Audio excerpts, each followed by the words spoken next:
Get into it. It is August 4th, Friday night 2023, and there's quite a bit going on this week.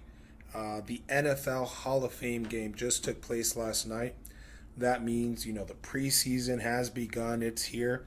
And last night, the Jets took on the Browns. Of course, no starters, not something that we can, really get into, write home about, but we should take into account that the NFL regular season will be here soon. The preseason now is about 3 games. We just had the Hall of Fame game, so pretty soon we're going to start getting to see our teams out there, our favorite teams, favorite players that we follow on our teams, and that regular season will get kicked off here. Fantasy football get kicked off here, so I'm looking forward to it. Let me know your thoughts. What maybe bold predictions? Who do you think will be the breakout fantasy football players? I'll give you some of that, coming up here pretty soon, the next couple of weeks. But I want to hear about what your thoughts are, and bring that up also as we move along. But yeah, that's the NFL. We start off there because the NFL is king. But we'll move along, and we'll get into, today being Friday, tomorrow being Saturday night. There's, for our, pro wrestling fans, the WWE SummerSlam out of Detroit, Michigan will be held, and quite a few matchups, championship matchups up and down the card. Starting off, I can look at it here. We'll have Bianca Belair, Asuka, and Charlotte Flair. That'll be going down for the championship, the women's championship, and just a quick prediction on there. I'm going to go with Charlotte Flair to win that bout and continue that streak that she's on, from collecting those belts. Next up, we'll have the heavyweight title match between Finn Balor and Seth Rollins. I'm going to give a quick prediction here. I'm going to go with Seth Rollins to retain his title. And, as the card will progress, we'll also see Cody Rhodes taking on Brock Lesnar. Now, they've faced each other before, and, correct me if I'm wrong out there, but that's, basically knotted up, each having a win under their belt. This will be a rubber match, and, something's got to give. I'm going to give my prediction here with Cody Rhodes walking out, the victor of this rivalry, and moving on, and hopefully getting, his name thrown into that, into that hat to finally get a title shot. And the main event looks like it'll be Roman Reigns versus Jey Uso for the undisputed WWE Universal title. Now, we know the longest streak that we've seen in recent memory of Roman Reigns, holding on to that championship, the head of the table. Basically, his family has anointed him the one, and this is a historic family. They've had the likes of, The Rock and, Rikishi, the Samoans, so many greats, that have come from there. And they've anointed Roman Reigns the head of the table. Of course, he's accompanied by his family members, Jey Uso there. And tomorrow night, they're going to finally face off. Something's got to give. The family has decided, it's tribal combat, so the winner here is taking everything, not only the title, the undisputed title, but also, the family will now look to him to lead them going forward. And my prediction is going to be Roman Reigns to continue on that path that he's been on, and, just making sure that he remains the only one. Before there was a group, they were all running things together, and they were the ones, but they've gone away from that. They've basically felt that they can do their own thing. And in pro wrestling, Roman Reigns is the man, so he's going to show them he's the only one. So yeah, I'm going to go with that prediction. SummerSlam out of Detroit, don't miss it. Looks like it's going to be a great show. Now, moving on with great shows, let's get into boxing. And in particular, let's start off with last week. And, we talked about it, last week, the undisputed welterweight matchup for the, all the marbles, speaking of all the marbles, Earl Spence and Terrence Crawford faced off. And what must have been one of the most anticipated fights in boxing for at least the last decade, there's been other fights, but, this one, when it came to, the number one guy in a division, followed by another number one guy in a division, I mean, you got to look back quite a bit, since we've had that. And them both being undefeated, just added to that, the back and forth. Initially 5 years ago when they faced off, and Crawford, walks up on Spence, and that whole back and forth that went on there. So we finally get the fight on Saturday night. If you tuned in, I did predict Bud to win, and then later on, while on social media, you see other polls out there and people asking predictions and method of victory. So I kind of doubled down and said, Bud was going to actually take the win and take it by knockout or TKO, technical knockout. So never in my wildest dreams would I have imagined that it would have gone down the way it did so early. I mean, I did anticipate there would be some back and forth, and then eventually, Bud would impose his will and get that, the knockout or technical knockout. What ended up happening is that first round was probably Spence's, best and only round that he had, and thereafter in the second round he gets dropped by a jab, flash, knockdown, whatever have you, but he gets knocked down on his, on his keister, something we had not seen before, and this right away set the tone for the rest of the fight. The next rounds go on. You even see there, in one of these rounds, Earl's usually the bigger man and is able to, no matter how the fight's going, he'll impose his will and use his size and get physical, push up on the opponent, everything within the rules. But when he tried to do that with Bud, as many have, pointed out, Bud made sure that he stood his ground. His center of gravity was, firm, and then he pushed Earl back.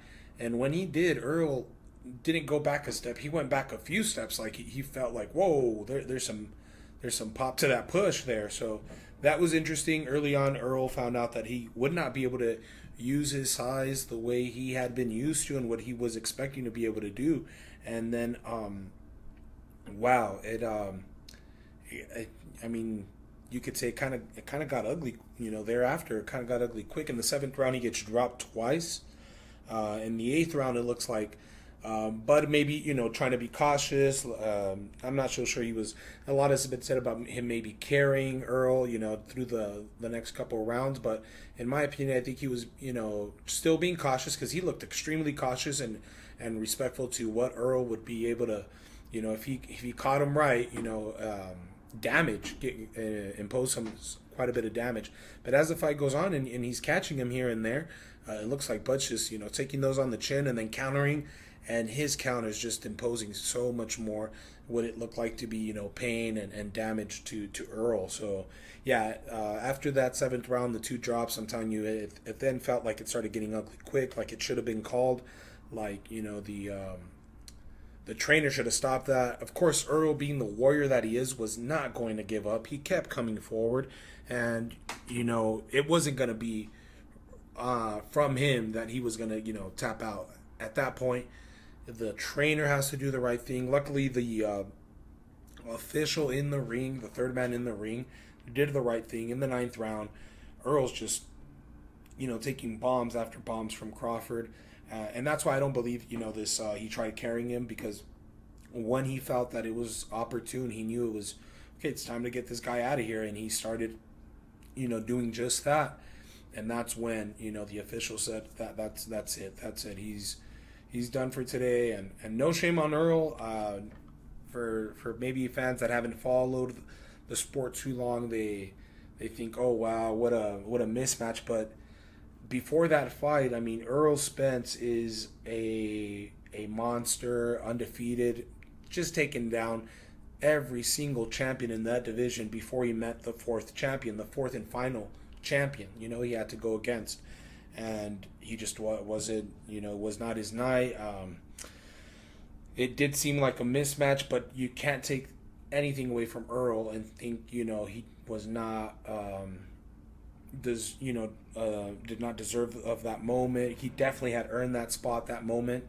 What has gone on in his career, the stuff outside, accidents and surgeries that, you just wish the very best for someone. You don't want to see anyone, go through something like that and miss out on dreams and goals that they've had for themselves. So, hats off to him for taking on the challenge, his team for, doing their best. And, just, that night, I've said it, I felt like Bud is the pound for pound number one fighter. But I don't want any. I don't want it to come across like I'm taking away anything from Earl, because he is to be respected. He's a great fighter. I don't want to see him get hurt. If he needs to take time to heal, if he needs to take time to consider, his next move with his career, he should take all that time. He's earned it, and he doesn't have anything to prove to anyone. He is and will always be a champion.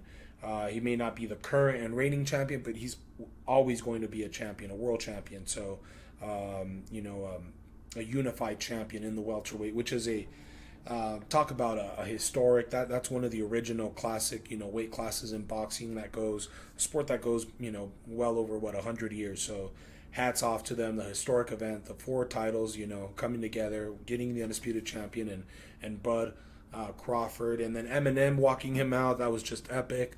What a night for boxing. After what we had seen just a couple days before that with Inoue and Fulton, and Inoue, cementing his name on that pound for pound list. A lot can be said for him taking that number 1 spot. But after what Bud did on Saturday night, thereafter, a couple days after Inoue's performance, you got to put Terrence at that number 1 spot if you hadn't already. If you, put him down for a couple days and, put him at number 2 while you, scooted Inoue up, I'm not mad at you. After what was shown by the monster out there in Japan, definitely, I can understand why.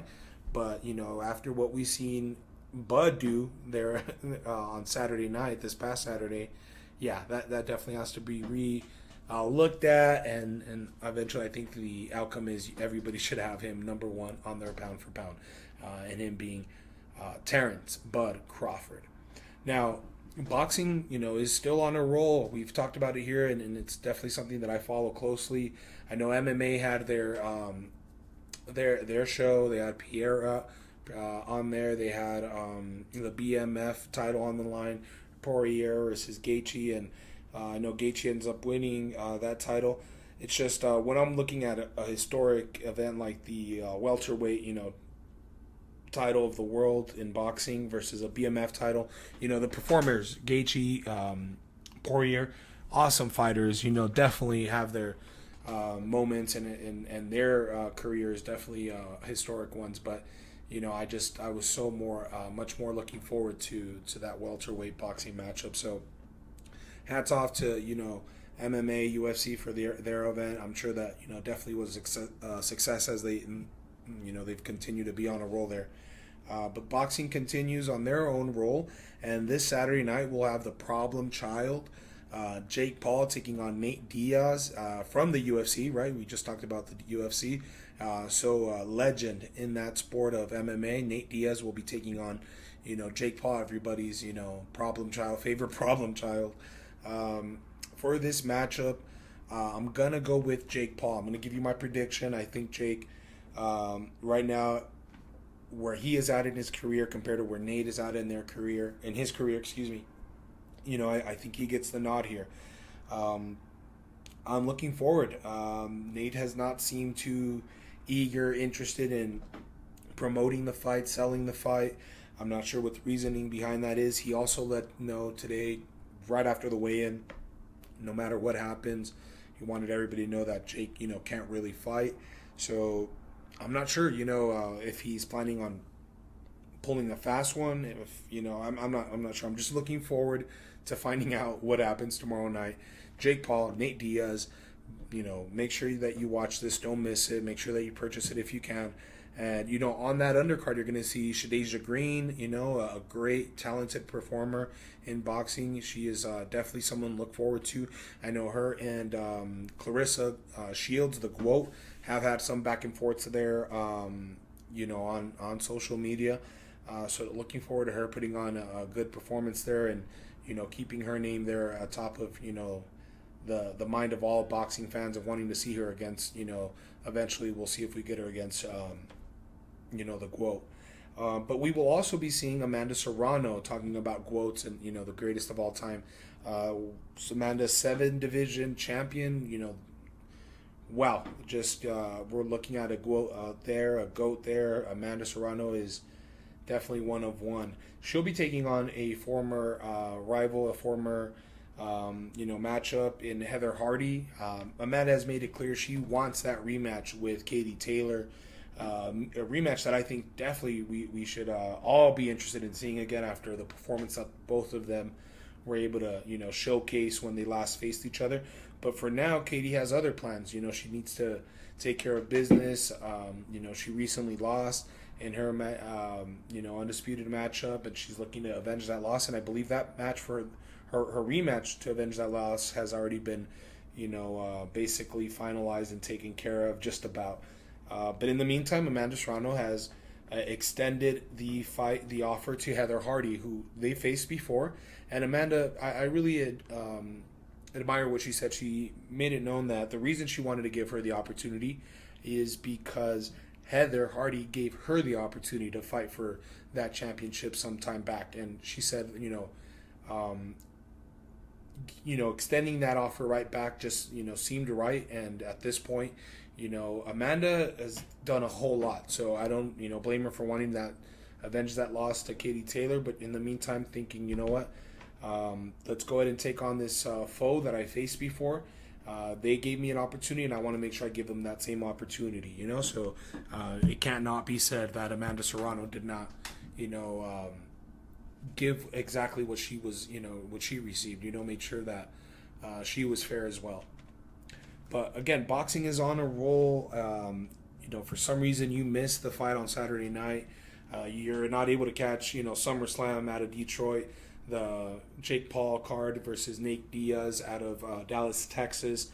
On Sunday night, I would recommend, if you are a combat sports fan, a sports fan in general, you do not want to miss the matchup, the war that we're expected to see between two Mexican competitors in Valdez and Navarrete. This will be on ESPN2 Sunday night, so don't miss it. If you can tune in, make sure you do. This is promising to be a barn burner, So on that card, I believe we'll also see Richard